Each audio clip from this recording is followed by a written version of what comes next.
Hello दोस्तों, स्वागत है आज के मेरे इस वीडियो में। आज मैं लेकर आ गया हूँ अर्धवार्षिक परीक्षा 23-24 का, और यहाँ पर गणित का क्वेश्चन पेपर मैं लेकर आया हूँ कक्षा 12 का। और यहाँ पर मैं बहुत ही इम्पोर्टेंट क्वेश्चन सभी लेकर आया हूँ, और आपके जितने भी आपके प्रीवियस ईयर क्वेश्चंस हैं, क्वेश्चन पेपर हैं, उनसे मैंने कई सारे क्वेश्चन पेपर मैंने रखा है अपने पास, और उनमें से जो कई बार रिपीटेड क्वेश्चन हैं उनको मैंने लिया है, और उन्हीं क्वेश्चंस को यहाँ पर मैं आपको पूरा दिखाने वाला हूँ। और ये क्वेश्चन बहुत ही इंपॉर्टेंट है आपके अर्धवार्षिक परीक्षा के लिए, और बोर्ड परीक्षा के लिए तो बहुत ही इंपॉर्टेंट है, और ये आपके अर्धवार्षिक परीक्षा में काम तो आने ही वाले। तो यहाँ पर मैं पूरा अर्धवार्षिक परीक्षा का फॉर्मेट मैंने तैयार कर लिया है, और यहाँ पर मैं इसको पूरी तरीके से आपको अच्छे से सॉल्यूशन कर करके मैं बताने वाला हूँ। अगर आप कुछ भी नहीं पढ़े होंगे मैथ में, तो यहाँ पर आप अगर इस वीडियो को देखते हैं तो आपको बहुत कुछ समझ में आ जाने वाला है, और आपका बहुत ही अच्छा नंबर आ जाने वाला है। तो यहाँ पर सबसे पहले क्वेश्चन से हम चलेंगे। तो यहाँ पर सबसे पहला क्वेश्चन आप देख लीजिए। सबसे पहले आप जान लीजिए, अगर चैनल पे नए हैं तो चैनल को सब्सक्राइब कर लीजिए, क्योंकि मैं आपके लिए यहाँ पर इस चैनल पे आपके लिए कक्षा 12, 11 और अन्य क्लासेस के भी मैं इस चैनल पे बहुत ही इंपॉर्टेंट क्वेश्चंस और क्वेश्चन पेपर जो होते हैं आपके परीक्षा के लिए, उन सभी का मैं इस चैनल पे वीडियोस अपलोड करता रहता हूँ। तो यहाँ पर आपको इन चीज़ों से रिलेटेड कंटेंट मिलता रहता है। तो चैनल को सब्सक्राइब कर लीजिए, और इस वीडियो में आगे बढ़ने से पहले इस वीडियो को लाइक कर दीजिए। यहाँ पर पहला आपका क्वेश्चन दिया गया है, tan inverse √3 minus cot inverse minus में √3 बराबर है। यहाँ पर आपको 4 विकल्प दे दिए गए हैं। पहला क्वेश्चन यहाँ पर स्टार्ट है, और ये एक एक नंबर के बहुविकल्पी क्वेश्चन है। यहाँ पर इसका आपको आंसर बताना है। तो इसको मैंने 2 विधि से करके मैं आपको समझाने वाला हूँ अच्छे से। तो देख लीजिए, पहला विधि यहाँ पर ये है, ये मैंने किताब से पूरा एग्जैक्ट उठा लिया है, जैसे भी किताब में दिया गया था। इसको भी मैं एक्सप्लेन कर दूंगा किस तरीके से आपको ये करना है, और ये मैंने खुद से किया है। तो यहाँ पर मैं इसको भी बता दूंगा कि किस तरीके से इसको करना है। तो यहाँ पर सबसे पहले देखिए, tan इनवर्स √3 दिया गया है। तो आप जानते होंगे कि tan इनवर्स √3 का मान जो होता है π/3 होता है। और ये कैसे होता है, tan आप देख लीजिए कि tan थीटा का जो होता है, tan थीटा का मान π/3 कब आएगा, मतलब √3 कब आएगा, π/3 पर। तो π/3 पर आपका जो tan थीटा का वैल्यू होता है √3 होता है। तो यहाँ से आप इस तरीके से इसका मान निकाल सकते हैं। और कॉट इनवर्स √3 का मान होता है आपका π/6। इसी तरीके से आपका निकालना है, जैसे कि आपका tan थीटा का मान √3 कब आएगा, जब tan मतलब कॉट π/6 होगा, तब आपका ये √3 मान आएगा। तो इस तरीके से आपको इसका मान निकाल लेना है, और यहाँ पर इसका मान रख देना कैसे, tan इनवर्स आपका √3। तो tan इनवर्स √3 का आपका कितना हो जाएगा, π/3।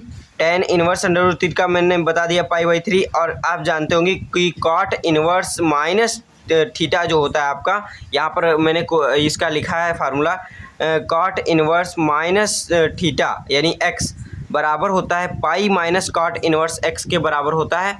तो इस तरीके से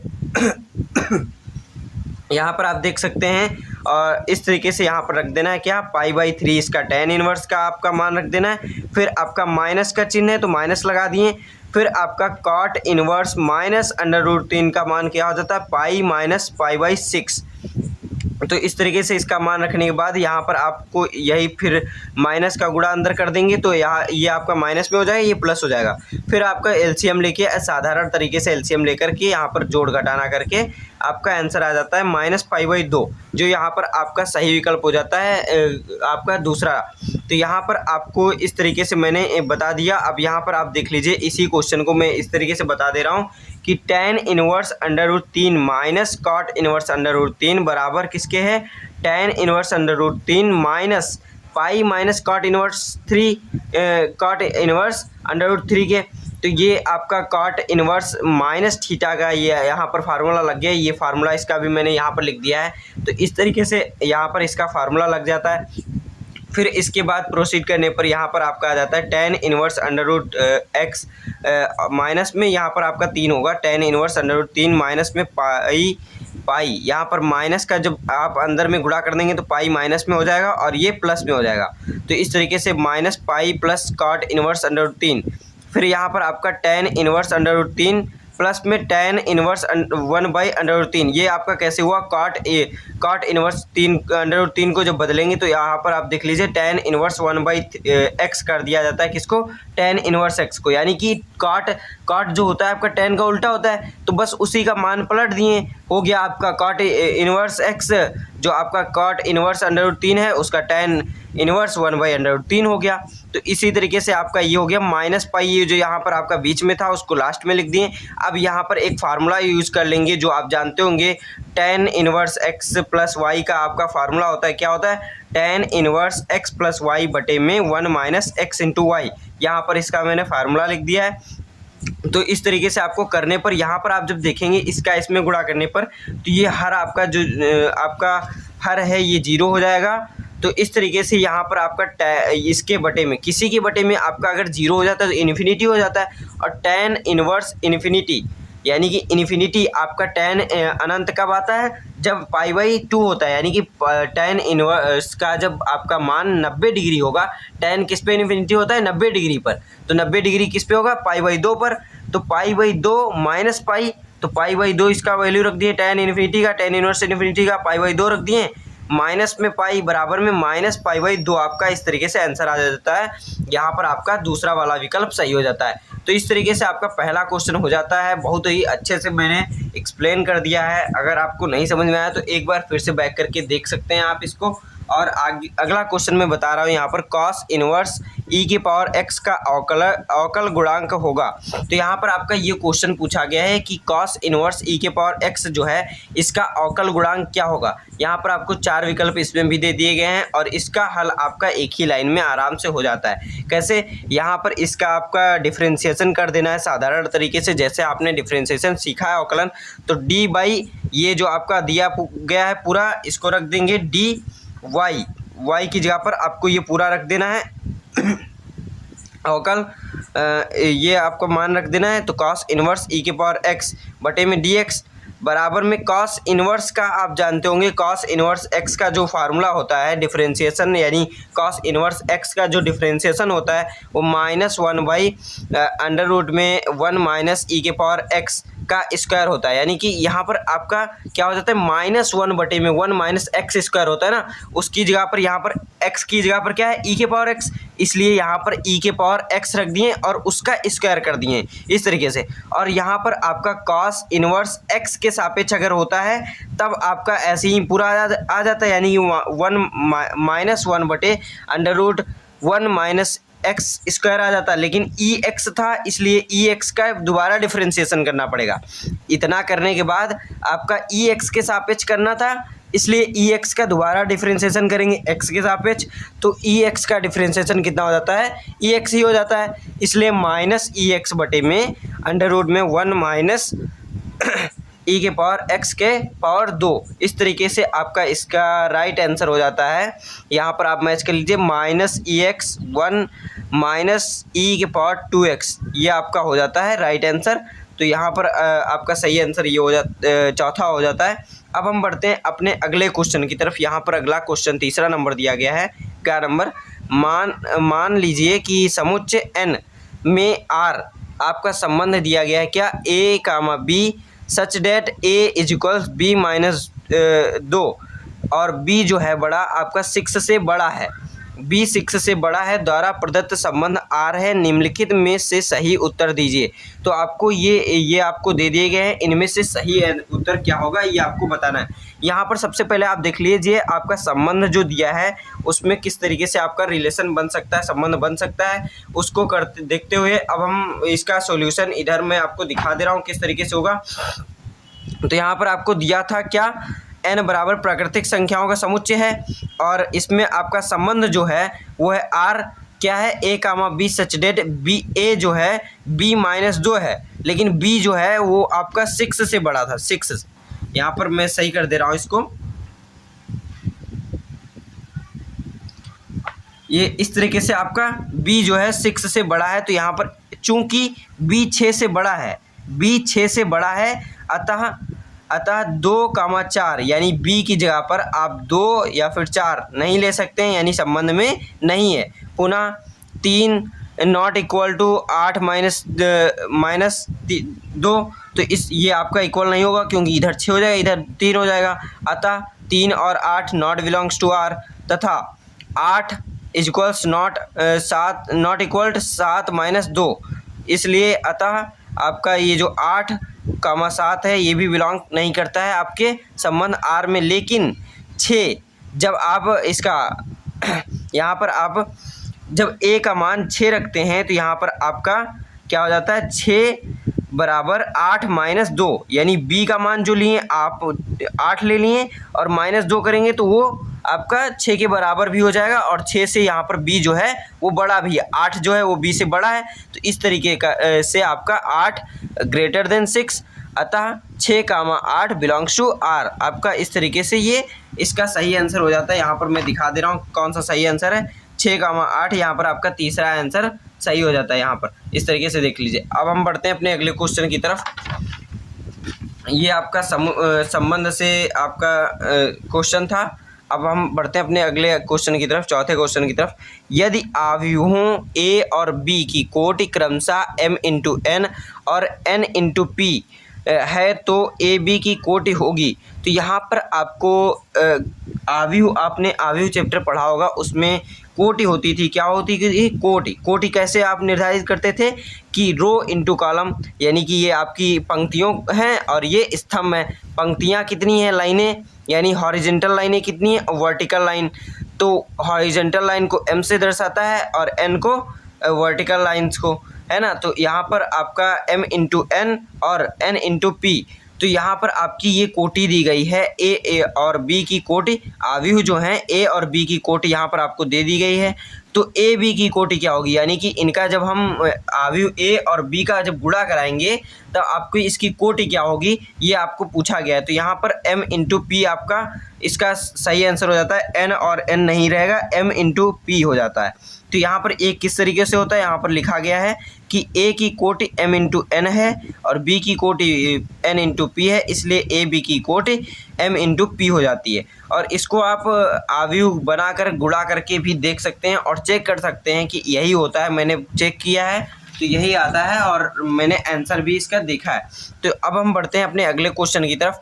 माना x बराबर a, b, c तथा y बराबर 1, 2, तो x से y तक फलनों की संख्या है। तो आपका एक जो आपका दे दिया गया x में आपके 3 एलिमेंट्स हैं तथा y में 2 एलिमेंट्स हैं।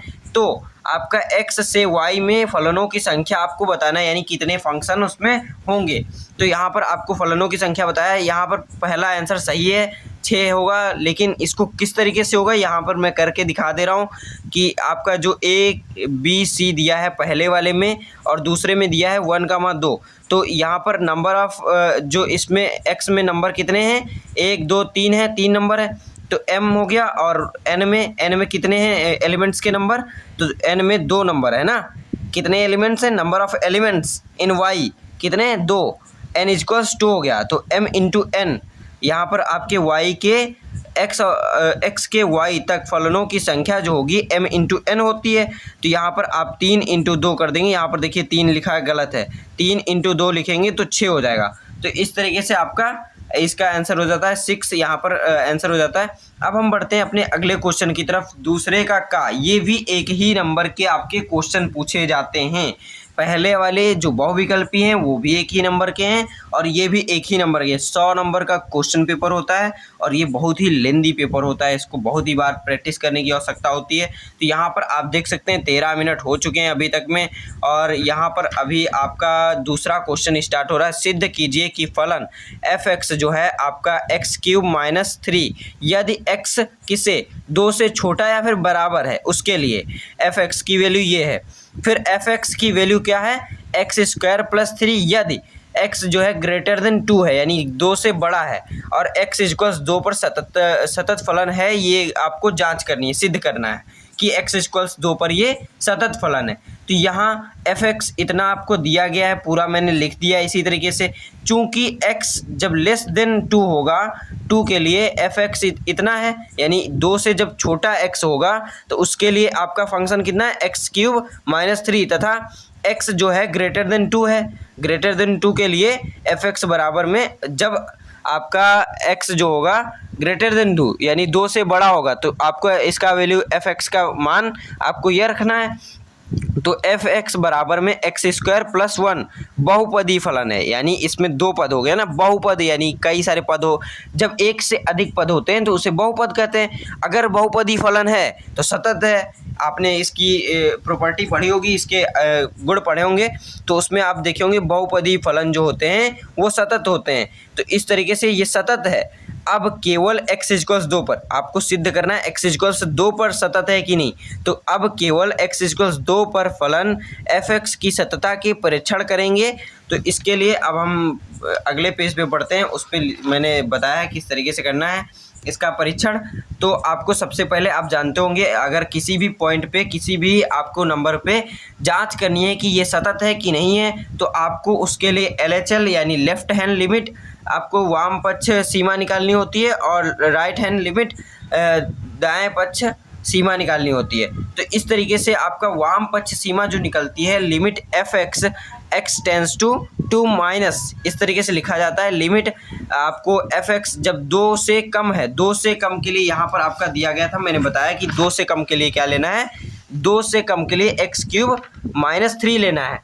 तो ये वाला मान रख देते हैं। जब आपका 2 माइनस है यानी कि 2 से कम वाला लेना है, तो लिमिट x³ - 3 और आपका x टेंस टू 2 माइनस है, ठीक है। तो x बराबर में यहाँ पर आपका 2 - h रखा जाता है। आप जानते होंगे कि 2 - h रखा जाता है, यानी 2 से कुछ कम होगा h यानी वो कुछ जो वैल्यू होगी वो कम होगी 2 से रखने पर। x बराबर x टेंस टू 2 माइनस क्या होगा, h टेंस टू 0, यानी h किसको प्राप्त कर रहा होगा, 0 को, है ना। तो यहाँ पर लिमिट आपका रख देना है, x की जगह पर क्या रख देना है, 2 - h रख देना है। तो x³ है तो 2 - h का क्यूब हो जाएगा, प्लस में 3 माइनस में 3 है तो माइनस में 3 यहाँ पर रखेंगे, माइनस में रहेगा ये। और यहाँ पर इसका जब इसका क्यूब वाला फार्मूला लगा कर इसका जब क्यूब खोल देंगे, 2 - h का क्यूब खोलने पर इस तरीके से आ जाएगा। -3 यहाँ पर देखिए, यहाँ गलत है, प्लस है, लेकिन यहाँ पर माइनस होगा। तो इस तरीके से यहाँ पर आपका लिमिट, इसको जब और सरल करेंगे तो यहाँ पर आपका लिमिट 5 - h³ प्लस माइनस में 12h प्लस में 6h² आ जाएगा और यहाँ पर इसका वैल्यू 5 आएगा। तथा अब यहाँ पर देखिए लेफ्ट हैंड लिमिट निकल आया 5। अब राइट हैंड लिमिट आपको निकालना है। तो limit f(x) x tends to 2 plus करने पर आपका लिमिट अब यहाँ पर आपको रखना है, जब f(x) जो क्या है 2 से जब बड़ा है, 2 से बड़े के लिए आपको f(x) का वैल्यू क्या रखना है, x² + 3 रखना था। तो इसलिए यहाँ पर इसका वैल्यू ये रख दिए। अब आपका 2 प्लस में क्या होगा, 2 + h, x की जगह पर क्या रखेंगे, 2 + h। तो यहाँ पर 2 + h रख देते हैं और उसका स्क्वायर था, x का स्क्वायर था, यानी 2 + h का स्क्वायर कर दिए। प्लस में आप यहाँ पर आपका प्लस में 1 है, तो इस तरीके से यहाँ पर आप क्या हो जाता है, 2 + h का होल स्क्वायर प्लस में 1 और यहाँ पर h टेंस टू 0 होता है। तो लिमिट h टेंस टू 0। अब आप इसका वर्ग खोल देंगे तो 2 का स्क्वायर प्लस में h का स्क्वायर प्लस 2 × 2h हो जाता है। यहाँ पर इस तरीके से खोलेंगे, प्लस में 1 आपका है यहाँ पर। तो इसको और सरल करने पर, यहाँ पर इसको और सरल करेंगे जब, तो ये आपका 5 प्लस में h² प्लस 4h आ जाएगा और h आपका 0 है, तो यहाँ पर 4 × 0 करेंगे 0 हो जाएगा और h 0 का स्क्वायर करेंगे तो 0 हो जाएगा। यहाँ पर आपका 5 बच जाता है। तो इस तरीके से आपका left hand limit and right hand limit equal हो गया है 5 के। तो इस तरीके से f2 पर अब हम चेक कर लेते हैं। f2 पर, केवल 2 पर, तो आपका f = n लेस देन के लिए आपका x³ -3 था, तो वही वाला आपको यहाँ पर रख देना है, x³ यानी 2 का क्यूब -3, तो 8 -3 करेंगे 5, यानी आपका LHL = RHL = f(x) यानी f2 बराबर है। अतः f(x) x = 2 पर सतत फलन है। यहाँ f(x) किसी भी बिंदु पर असतत फलन नहीं है ना। तो इस तरीके से आपका ये सिद्ध हो जाता है। अब हम बढ़ते हैं अपने अगले क्वेश्चन की तरफ। ये 1 नंबर का क्वेश्चन था, लेकिन इतना बड़ा था। आपका ये बोर्ड परीक्षा में आया हुआ क्वेश्चन है, इसीलिए मैंने बताया है। बड़ा है या छोटा है इससे नहीं मायने करता है, आपका ये क्वेश्चन ऐसे पूछे जाते हैं। मुझे आपको ये बताना है कि इसी तरीके से क्वेश्चन प्रैक्टिस करनी है हमें। तो इस तरीके से अगला क्वेश्चन आपका दिया गया है, यदि a बराबर में अवयव आपको दे दिया गया है 2 4 3 2 आपके इसके अंदर दिए गए हैं अवयव, और तथा b आपका ये अवयव दे दिया गया है तो a प्लस बी तथा a माइनस बी का मान ज्ञात करना है। तो a प्लस बी और a माइनस बी आप जानते होंगे किस तरीके से जोड़ करना होता है अवयवों का और किस तरीके से घटाना करना होता है। अगर नहीं जानते तो मैं बता दे रहा हूँ, यहाँ पर a बराबर में आपका अवयव इतना दिया है, b बराबर में इतना दिया है, तो a प्लस बी क्या होगा, सामने सामने के जो एलिमेंट होंगे तो वो जुड़ जाएंगे, यानी 2 में 1 जोड़ देंगे तो 3 यहाँ पर आएगा। देखिए 2 में 1 जोड़ दिए 3 आ गया। अब 4 में 3 जोड़ेंगे तो 7 आएगा, यहाँ पर देखिए 7 आ गया, 4 में 3 जोड़े 7 आ गया। इस तरीके से आपको कर लेना है, ये डायरेक्ट जोड़ देना है तो a प्लस बी ये आ जाता है आपका और a माइनस बी आ जाता है। कैसे, 2 में से 1 घटा दिए, 2 माइनस 1 1 आ गया, 4 में से 3 घटा दिए तो यहाँ पर 4 माइनस 3 1 आ गया। इस तरीके से आपका a माइनस बी भी ज्ञात हो जाता है और इस तरीके से इसका आंसर हो जाता है दोनों। तो अब हम बढ़ते हैं अपने अगले क्वेश्चन की तरफ। ये देखिए आपका इतना छोटा क्वेश्चन था कि थोड़ी देर में ख़त्म भी हो गया आते ही। अब यहाँ पर आपका अगला है, आपका यहाँ पर इंटीग्रेशन यानी समाकलन से आपका अगला क्वेश्चन है गा नंबर, हल कीजिए dy by D x is equals x plus e x by y बटे में y है। तो dy बाई डी एक्स यह आपको दिया गया है और x प्लस में ई एक्स बटे में y दिया गया है। y का मल्टीप्लिकेशन आप उधर कर देंगे, y को आप उधर गुणा कर देंगे जब, तो यहाँ पर आप देखेंगे हल्का सा, तो y dy यानी y का इधर गुणा कर देंगे तो y dy और dx का गुणा इधर कर देंगे तो x प्लस ई एक्स के ई एक्स ब्रैकेट में कर दिए और dx का गुणा इसमें हो गया।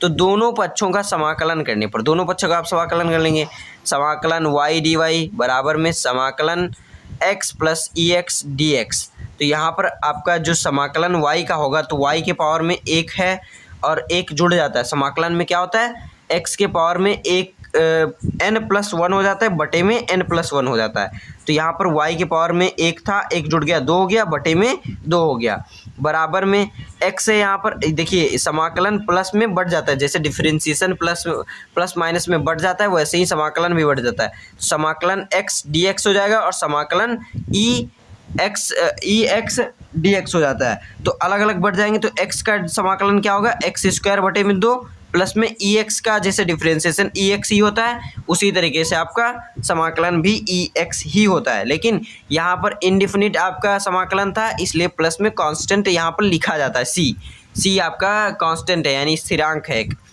और यहाँ पर आप देखेंगे और इसको सरल करने पर यानी कि पूरे में आपका 2 से गुणा करने पर, सीधे लिखिए यहाँ पर 2 से गुणा करने पर, तो 2 से जब गुणा करेंगे तो 2 से यहाँ करेंगे 2 से 2 कट जाएगा, यहाँ 2 से करेंगे 2 से 2 कट जाएगा और यहाँ 2 आ जाएगा। तो इस तरीके से वाई स्क्वायर बराबर में एक्स स्क्वायर प्लस 2e के पावर x प्लस वाई, इस तरीके से आपका इसका आंसर हो जाता है। अब हम बढ़ते हैं अपने अगले क्वेश्चन की तरफ। यहाँ पर अगला क्वेश्चन है घा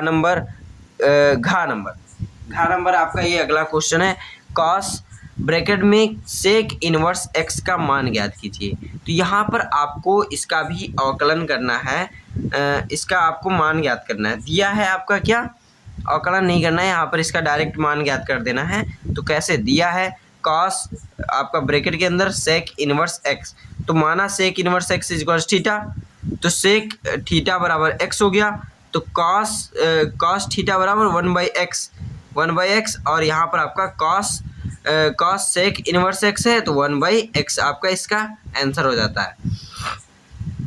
अब हम बढ़ते हैं अपने अगले क्वेश्चन की तरफ। यहाँ पर अगला क्वेश्चन आपका दिया गया है, साइन ब्रैकेट के अंदर कॉस एक्स स्क्वायर का x के सापेक्ष अवकल गुणांक ज्ञात कीजिए। तो अवकल गुणांक आपको यहाँ पर ज्ञात करना है। बहुत ही आसान क्वेश्चन है और आपको इसको बहुत ही साधारण तरीके से बहुत ही आपको पूरे ध्यान से आपको करना होता है।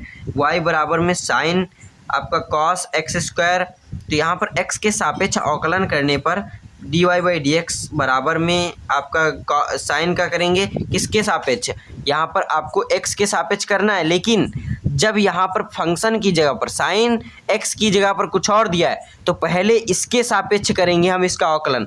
तो साइन x का अवकलन क्या होता है, कॉस x, तो यहाँ पर कॉस आपका ये पूरा फंक्शन, फिर इस फंक्शन का अलग से डिफरेंशिएशन करेंगे x के सापेक्ष।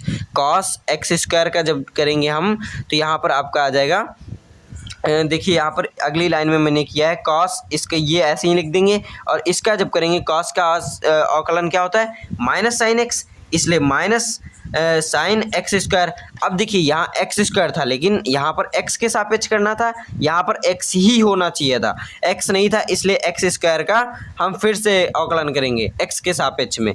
तो इस तरीके से आपका इसका एक्स के सापेक्ष में अवकलन करने पर -2x साइन एक्स स्क्वायर गुणे में कॉस, फिर ब्रैकेट के अंदर कॉस एक्स स्क्वायर, ये आपका इसका अवकलन गुणांक आ जाता है इस तरीके से। अब अगला क्वेश्चन हम बढ़ते हैं, सभी खंडों को हल करना है, तीसरा क्वेश्चन है और ये 2-2 नंबर के क्वेश्चन आपके स्टार्ट हो चुके हैं। यहाँ पर यदि y बराबर में a cos theta plus b cos theta, तो सिद्ध कीजिए कि d2y/d थीटा 2 बराबर में -y है। आपको ये सिद्ध करना है और ये भी बहुत ही आसान है। ये सिद्ध करने वाले जो आपके समाकलन और अवकलन के जो क्वेश्चन हैं बहुत ही सरल हैं, लेकिन बस एक बार इनको समझने की ज़रूरत है। अगर आपको अवकलन और समाकलन में दिक्कत हो रहा है, आप नहीं कर पा रहे हैं, तो अवकलन और समाकलन की एक नई ट्रिक के साथ मैंने इनको सीखा है अच्छे तरीके से। अगर आप सीखना चाहते हैं तो कमेंट करें, वो तरीका मैं आपको भी बता सकता हूँ और बहुत ही अच्छे से आप ऐसे सीख जाएंगे कि उसको कभी भूलेंगे नहीं। तो यहाँ पर इस तरीके से अगर आपको उसका समाकलन और अवकलन के लिए आपको वीडियो चाहिए तो कमेंट बॉक्स में ज़रूर लिखिएगा। अब हम बढ़ते हैं यहाँ पर अगले क्वेश्चन की तरफ। तो इसको मैं पूरा इसका सोल्यूशन बता दे रहा हूँ। यदि y बराबर में a cos theta plus b cos theta है, तो इसको ये आपको सिद्ध करना है। तो आपका y बराबर में ये दिया गया है, लिख दिया मैंने, थीटा के सापेक्ष अवकलन करने पर, तो यहाँ पर थीटा था, यहाँ भी थीटा था, थीटा के सापेक्ष ही करेंगे और यहाँ भी देखिए थीटा के ही सापेक्ष करके आपको सिद्ध करना है। तो dy/d theta equals -a sine theta plus b sine theta. कैसे, यहाँ पर देखिए कॉस a था आपका क्या, ए था आपका कांस्टेंट जब गुणा होता है वो बाहर निकल आता है और जो आपका फंक्शन है वो चेंज होता है। तो कॉस थीटा का आपका अवकलन जब थीटा के सापेक्ष करेंगे तो साइन थीटा हो जाएगा, कॉस थीटा का माइनस साइन थीटा, इसलिए माइनस बाहर लग गया।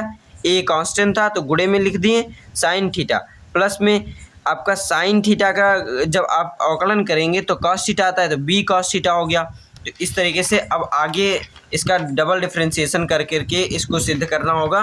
तो यहाँ पर मैं दिखा दे रहा हूँ आपको, इस तरीके से पुनः थीटा के सापेक्ष अवकलन करने पर d2y/d थीटा 2 इक्वल्स हो जाता है -a cos थीटा। देखिए -a साइन थीटा आया था, अब यहाँ पर आपको साइन थीटा का फिर से अवकलन करिए, क्या आएगा -a cos theta, sine theta का cos थीटा हो जाता है, तो -a था ही तो साइन थीटा का cos थीटा हो गया।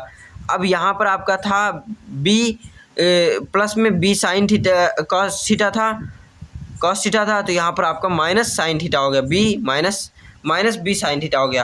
तो इस तरीके से आपका d2y/dx d थीटा 2 इस तरीके से हो जाता है। अब d2y/d थीटा 2 बराबर में माइनस कॉमन लेते हैं, तो यहाँ पर आपका a cos theta plus b sine theta अंदर में आ जाता है। अब यहाँ पर ये पूरा क्या था आपका y था, y आपका यहाँ पर दिया गया था, पिछले में आप बैक करके देख लीजिए, वहाँ y दिया हुआ था ये बराबर में, तो माइनस y लिख दिए, इसका मान y रख दिए, बस सिद्ध हो गया, इति सिद्धम। अब हम आगे बढ़ते हैं, घा नंबर क्वेश्चन अवकल, ये खा नंबर क्वेश्चन है, घा नहीं। अवकल समीकरण log dy/dx equals 3x plus 4y को हल कीजिए। यहाँ पर आपको ये अवकल समीकरण दे दिया गया है, आपको इसको हल करना है। तो अवकल समीकरण इस तरीके से दिया जाता है तो उसमें समाकलन करना होता है, ये आप ध्यान रखेंगे। अवकल समीकरण log dy/dx है, इसका आपका log का फंक्शन है dy/dx, ध्यान रख दीजिएगा। 3x प्लस में 4y, तो dy/dx यहाँ पर log को जब उधर आप भेजेंगे, log को जब उधर भेजेंगे तो e के पावर में ये सभी चीज़ें हो जाएंगी। यानी यहाँ पर जो चीज़ होती है log के अंदर फंक्शन में जो चीज़ होती है वो यहाँ पर ये दर्शाता है कि e के पावर, यहाँ पर इसके पावर क्या रखा जाए, यानी कि ये जो है आपका यहाँ पर इसका बेस, log का बेस क्या होगा, e के पावर में क्या रखा जाए कि आपका ये आ जाए, तो ये पूरा रखेंगे e के पावर में, ई के पावर में जब ये पूरा रख देंगे तब ये आ जाएगा आपका। तो लॉग इस तरीके से होगा परिभाषित। लॉग के लिए भी एक अच्छा, आपको अगर यहाँ पर नहीं समझ में आ रहा किस तरीके से ये पावर में ये पहुँच गया तो इसके लिए भी कमेंट करिएगा, इसको अलग से मैं बता दूंगा और उसमें अच्छे से एक्सप्लेन कर दूंगा। नहीं तो अगर ये आप पढ़ चुके होंगे कि किस तरीके से ऊपर गया तो यहाँ पर आपको समझ में आ जाएगा। क्योंकि ये पेपर सोल्यूशन है तो यहाँ पर मैं ज़्यादा एक्सप्लेन नहीं कर सकता हूँ, बस यहाँ पर उसका सोल्यूशन सहित मैं यहाँ पर मैं आपको दिखा दे रहा हूँ और बता दे रहा हूँ किस तरीके से हुआ है। तो D Y by D X equals E के पावर में 3x प्लस में 4y ये हो जाता है ई के पावर में। और d Y by D x जब आपका इसका आकलन करते हैं तो यहाँ पर ई 3x और गुणे में देखिए यहाँ पर आपका ई 3x प्लस में 4y है। तो आप जानते होंगे कि अगर आधार समान होता है तो उसकी घातें जुड़ती हैं, तो यहाँ घातें जुड़ी हुई हैं तो इनको हमको बांट देना है। गुणे में अगर घातें जुड़ी हो, मतलब गुणे में अगर आधार समान होता है तो घातें जुड़ जाती हैं, यानी ये गुणा में आधार ये समान है तो घातें जुड़ जाती हैं। तो इसको उल्टा कर देना है, यानी इसको अलग अलग कर देते हैं। गुणे में इनको कर दिए तो 3x गुणे में 4y ई के पावर में। तो यहाँ पर आपका इस तरीके से और थोड़ा सॉल्व करने पर इसको उधर भेज देंगे तो dx को उधर भेज दिए और ये ई 4y को इधर भेज देंगे। तो यहाँ पर आपका ई के पावर में -4y और d Y is equals E के पावर 3x और गुणे में dx आपका आ जाता है। फिर दोनों पक्षों का समाकलन कर दीजिए। दोनों पक्षों का जब समाकलन करते हैं तो समाकलन ई के पावर में -4y डी वाई बराबर में समाकलन ई के पावर में 3x dx है। तो इसका जब समाकलन आप करेंगे तो जानते होंगे समाकलन जब ई का किया जाता है ई के पावर x का ई के पावर x ही होता है, लेकिन यहाँ पर जो इसका घात में -4 है उसको -4 नीचे डिवाइड कर देंगे यहाँ पर, लेकिन वो चीज़ पूरा वही आ जाएगा। फिर यहाँ पर आप देखेंगे समाकलन ई के पावर में 3x तो बटे में 3 कर देंगे, ई के पावर 3x से प्लस कांस्टेंट आ जाएगा। तो इस तरीके से इसका समाकलन हो जाता है। अब हम बढ़ते हैं अपने अगले क्वेश्चन की तरफ, और ये वेक्टर यानी सदिश से है, सदिश चैप्टर से। तो वेक्टर का नंबर यदि vector a is equals 2i plus 2j plus 3k comma लगा हुआ है, और b vector a and vector b आपका इस तरीके से दिया गया है और वेक्टर सी आपका इस तरीके से दिया गया है। इसी प्रकार है कि A vector plus lambda B vector comma C पर लंब है, यानी ये जो पूरा है ये सी पर लंब है, तो लैम्डा का मान ज्ञात करना है। तो यहाँ पर मान लीजिए जो आपका ए वेक्टर इतना है, बी वेक्टर इतना है और सी वेक्टर इतना है। अब A vector plus lambda B vector आपका लंब किस पे है? सी वेक्टर पे दिया है ना। तो चूंकि दो लंबवत सदिशों का अदिश गुणनफल शून्य होता है, यानी कि जब दो लंबवत कोई होते हैं तो यहाँ पर कौन सा नियम लग रहा है आपका?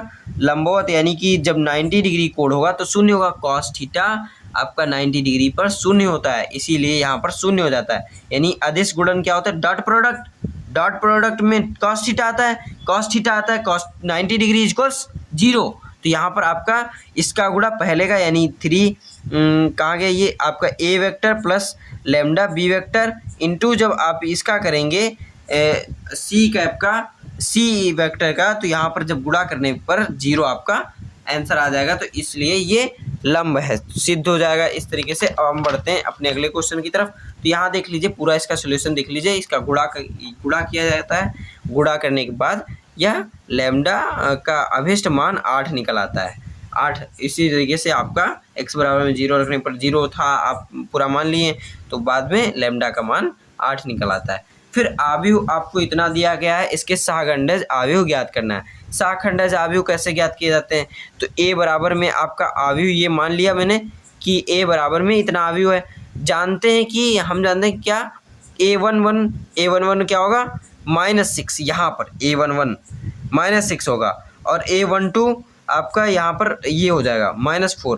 तो इसको जब सहखंडज लिखते हैं तो -1 के पावर में 1 था तो 1 + 1 कर दिए, -6 आ गया। अब a12 था तो -1 के पावर 1 + 2 कर दिए और -4 था तो माइनस, यहाँ पर माइनस आएगा, -1 के पावर 3 करेंगे तो -1 आएगा, गुणे में -4 तो यहाँ पर +4 आ जाएगा। तो इसी तरीके से इसका सहखंडज ज्ञात करके एडजॉइंट ए निकालने पर आपको यही शाखंड A11, A12, A21 और A22 मान रख देना जिस तरीके से दिया गया है। बराबर में इसका ट्रांसपोज कर देना होता है, ट्रांसपोज यानी पलट देना होता है। -6 और 4 है तो -6 इधर आ जाएगा, यहीं पर रहेगा, लेकिन 4 नीचे आ जाएगा। फिर -3 ऊपर पहुंच जाएगा और 2 नीचे आ जाएगा। तो इस तरीके से इसका ट्रांसपोज हो जाता है। तो इस तरीके से ये हो गया आपका। अब अगला क्वेश्चन 4 नंबर का चौथा, और ये 2-2 नंबर के फिर से क्वेश्चन है। तो यहाँ से स्टार्ट कर दे रहे हैं। निम्नलिखित प्रश्नों के सभी खंड हल करने हैं इसमें भी। तो y बराबर में आपका E a cos inverse x। हर एक क्वेश्चन इम्पॉर्टेंट है और बहुत ही इम्पॉर्टेंट है, और हर एक क्वेश्चन में नया तरीका लगता है। तो अगर आपको किसी भी क्वेश्चन में दिक्कत हो रहा है तो उसके लिए हमें कमेंट करिएगा, उस पर मैं अलग से वीडियो बना दूंगा। तो यहाँ पर इस तरीके से आपको दिया गया है। ये क्वेश्चन थोड़ा आपका कठिन लग सकता है। अगर आपने अवकलन अच्छे से नहीं सीखा है तो आपको कठिन लग सकता है। अगर आपको कठिन लगता है तो मैं इसको अलग से सॉल्यूशन कर दूंगा, आप कमेंट करिएगा। यहाँ पर मैं बता दे रहा हूँ कि इस तरीके से किया गया। y बराबर में e cos इनवर्स x दिया है, तब x के सापेक्ष अवकलन जब करेंगे, यहाँ पर आपको ये सिद्ध करना है। ये आपका दिया गया है और ये आपको सिद्ध करना है। तो यहाँ पर x के सापेक्ष अवकलन करेंगे dy/dx e a cos inverse x dy क्या है आपका a cos इनवर्स x। यहाँ पर ये वाला चीज़ फंक्शन का दोबारा करेंगे, इसका डिफरेंशिएशन करेंगे तो यही आएगा। फिर इसका, इस वाले पूरे फंक्शन का इसका दोबारा डिफरेंशिएशन करेंगे तो यहाँ पर इस तरीके से इसका आंसर इतना आ जाता है। और यहाँ पर इसका पूरा सॉल्यूशन देख लीजिए, बहुत इतना बड़ा क्वेश्चन है और ये समझाने में यहाँ पर थोड़ा ज़्यादा टाइम लगेगा, इसलिए हम डायरेक्ट आगे बढ़ते हैं। 36 मिनट का वीडियो हो चुका है अभी तक। अब आगे बढ़ते हैं और यहाँ पर इस तरीके से देख लीजिए। अगला क्वेश्चन यहाँ पर उसी को यहाँ तक में सिद्ध हो गया है, बराबर में आपका ये आ गया है। तो बहुत ही आसान ये क्वेश्चन है। अगर आपको इसमें दिक्कत होता है तो ज़रूर कमेंट करिएगा। अब यहाँ पर वह अंतराल ज्ञात कीजिए जिसमें फलन इतना वर्धमान है, यानी कि आपको वो सेक्शन ज्ञात करना है, वह अंतराल ज्ञात करना है जिसमें इतना जो फंक्शन दिया गया है वर्धमान है, यानी इंक्रीजिंग है, यानी कि वो ग्राफ जो होगा वो बढ़ रहा होगा, ऊपर की तरफ जा रहा होगा। तो इंक्रीजिंग कब होगा? तो आप जानते होंगे सबसे पहले ये जो दिया होता है इसका एक बार डिफरेंशिएशन करते हैं। एक बार डिफरेंशिएशन करने के बाद उसको 0 के बराबर रखते हैं, 0 के बराबर रखते हैं और बाद में यहाँ पर देखते हैं कितने बिंदु मिल रहे हैं। तो 0 के बराबर रखने पर यहाँ पर आप देखेंगे तो 6x - 3 और x + 2 बराबर 0 मिला। तो 6 को उधर भेज देंगे, 0 हो जाएगा। x का मान अगर यहाँ पर हम 3 रख दें तो ये 0 हो जाएगा। तो x बराबर 3, यहाँ पर 1 मिल जाएगा, 1 बिंदु मिल जाएगा। और यहाँ पर x बराबर x + 2 है तो x का मान -2 रख दें तो ये 0 हो जाएगा। तो यहाँ पर -2, x बराबर 3 और x बराबर -2, जो कि वास्तविक रेखा को 3 अंतरालों में विभाजित करता है। यानी ये वास्तविक रेखा है, इसको 3 अंतरालों में विभाजित करता है, क्योंकि यहाँ पर -3 हम पॉइंट दर्ज कर दिए और -2 रख दिए। तो एक अंतराल ये, एक अंतराल ये और एक अंतराल ये, तो 3 अंतराल हो गए ना। तो 3 अंतरालों में विभाजित करता है, जो कि -∞ से -2, -∞ से -2 तक है, और -2 से 3 तक है, और 3 से ∞ तक है, 3 से ∞ तक है। तो अंतराल में आपको अब दिखाना है कि कौन निरंतर वर्धमान है, कौन ह्रासमान है। तो यहाँ पर आप अगर सीखे होंगे तो यहाँ पर इसके पावर में 1 है, इसके पावर में 1 है और बराबर में 0 है, और यहाँ पर x पहले है, बाद में फिर कोई अचर बिंदु है। तो इसमें क्या होता है, पहले वाले में प्लस, फिर माइनस, फिर प्लस, लेकिन यहाँ पर अंतराल आपका क्या है, -∞ से -2। तो यहाँ पर आप माइनस माइनस करेंगे, प्लस पॉजिटिव आ गया तो आपका निरंतर वर्धमान है। बाकी ये आप पढ़ लीजिए, बहुत ही आसान है, कोई दिक्कत नहीं है। वर्धमान है, आपको वर्धमान है बता देना था किस में वर्धमान है। तो आपका दूसरा बिंदु क्या है, -2 से 3 तक में। तो माइनस प्लस गुणा करेंगे, माइनस प्लस गुणा करेंगे तो निगेटिव आएगा, तो ये निरंतर ह्रासमान है, आपको बताना था वर्धमान है। तो मैं ये भी करके दिखा दिया, वर्धमान किस में है, -∞ से 2 तक में, -2 तक में। फिर आपका 2 से ∞ तक में भी ये वर्धमान है, निरंतर वर्धमान है। तो इसलिए आपका ये क्या हो जाता है, -∞ और 2 में वर्धमान है, और यहाँ पर 3 और ∞ में ये वर्धमान है। और इसमें आपका ह्रासमान है, तो ह्रासमान तो लिखना नहीं था, तो इसमें आपको वो चीज़ नहीं लिखना है। अब यहाँ पर अब हम अपने अगले क्वेश्चन की तरफ बढ़ते हैं। अब आपका दिया गया है dy बाई डी एक्स बराबर में x माइनस वाई बटे में 2 प्लस वाई का व्यापक हल ज्ञात करना है। आपको व्यापक हल इसका ज्ञात करना है, तो इसको भी समाकलन से करेंगे। dy by D X equals इतना दिया गया है। अब इसको हम उधर भेज देंगे और x dx को इधर भेज देंगे, तो इसको इधर भेज दिए, अब इसको dx को इधर भेज दिए। अब समाकलन करने पर दोनों पक्षों का समाकलन ले लेंगे। समाकलन 2 प्लस वाई डी वाई बराबर में समाकलन x माइनस 1 डी एक्स।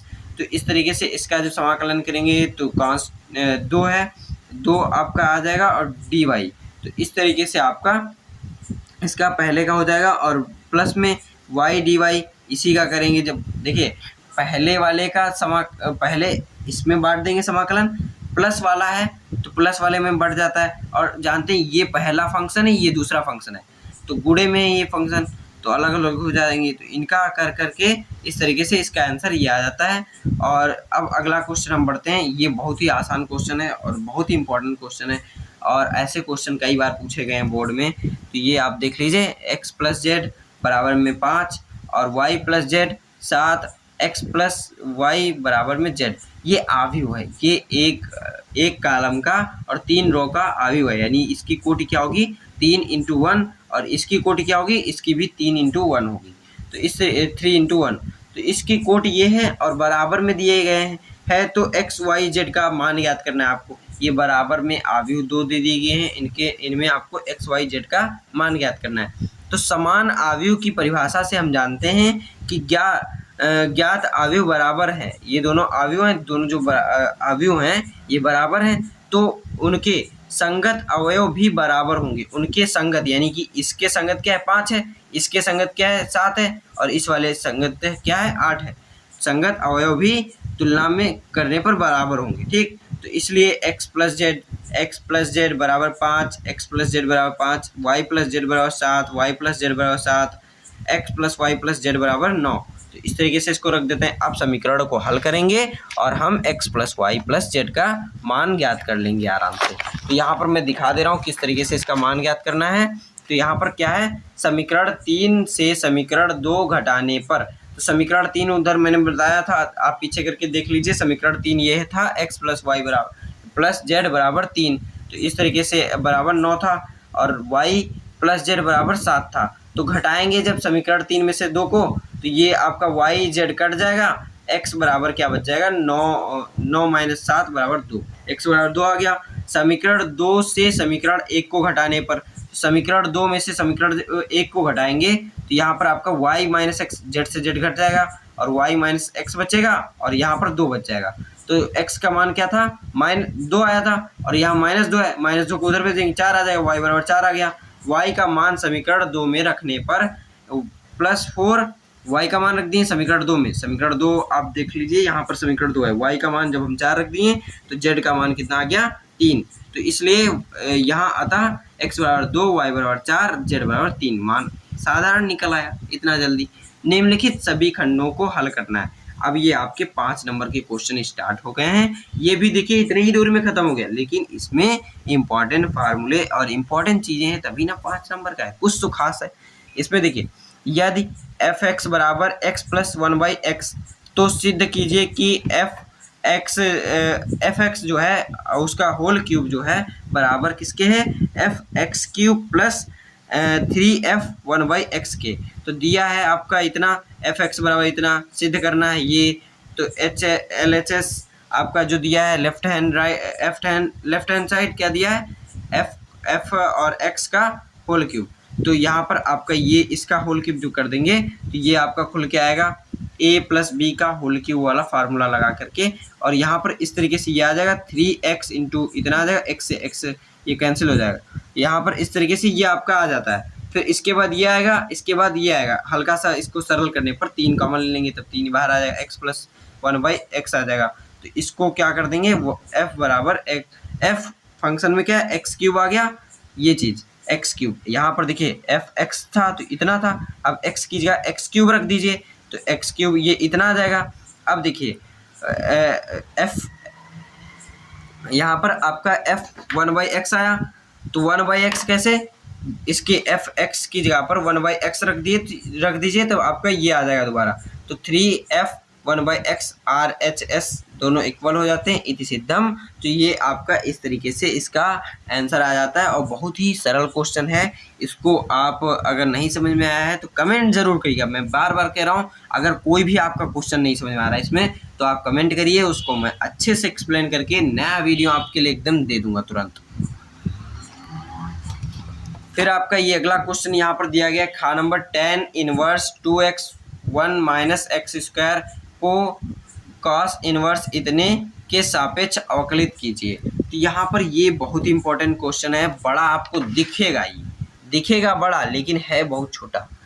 सबसे पहले देखिए, tan इनवर्स 2x, x की जगह पर tan थीटा मान लीजिए, ठीक है। तो tan थीटा 2 tan थीटा बटे में 1 - tan थीटा का स्क्वायर। आप जानते होंगे 2 थीटा होता है, तो 2 थीटा tan थीटा से tan थीटा कट जाएगा तो 2 थीटा आ जाएगा। और इसी तरीके से आपको फार्मूला रखते हुए इसका बहुत ही सरलता पूर्वक इसका क्वेश्चन का सॉल्यूशन इस तरीके से निकल आता है। और अब हम बढ़ते हैं, देखिए इसका पहले तो tan थीटा का x के सापेक्ष अवकलन कर देंगे, बाद में इसका x के सापेक्ष अवकलन कर देंगे, और बाद में फिर इसका जो अवकलन आया है और इसका जो अवकलन आया है इसके बटे में इसका अवकलन कर देंगे। तो यहाँ पर देख लीजिए, इसका अवकलन आया, ये आया है tan वाले का, और cos वाले का अवकलन फिर से आपका आ जाता है। तो इस तरीके से दोनों का अवकलन करने के बाद जब बटे में करते हैं तो 1 आ जाता है, तो इसके सापेक्ष अवकलन करने पर 1 आ जाता है। अब आपका अगला ग नंबर क्वेश्चन है, सिद्ध कीजिए कि पूर्णांकों के समुच्चय z में r संबंध इतना है विभाजित करती है। तो द्वारा प्रदत्त संबंध एक तुल्यता संबंध है, आपको दिखाना है।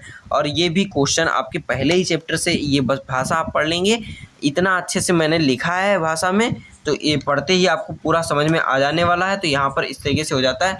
अब हम बढ़ते हैं सीधे अपने अगले क्वेश्चन की तरफ बिना टाइम वेस्ट किए। तो यहाँ पर आपका अगला क्वेश्चन दिया, इसी में देख लीजिए सममितता, इसका पूरा सोल्यूशन यहाँ तक है, देख लीजिए उसी क्वेश्चन का।